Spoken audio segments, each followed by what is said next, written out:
Hi everyone, welcome back to another episode from Trading for Beginners. In this video, I'm going to show you how to turn off notification in MooMoo. To turn off notification setting in MooMoo, first of all, go ahead and launch open the MooMoo application on your mobile device. After you open up the MooMoo app, make sure that you're logged in as well. Once logged in, click on the Me button at the bottom right corner. Inside the Me menu, scroll down and tap on Settings.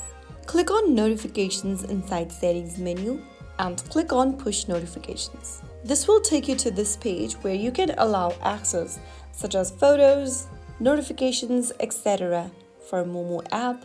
Tap on Notifications and then toggle off the button right next to Allow Notification. Once you have this button turned off, you can get back to the MooMoo app and you have successfully turned off notification setting in MooMoo. If you found the video helpful, don't forget to like, share and subscribe. I will see you in the next episode. Thank you for watching.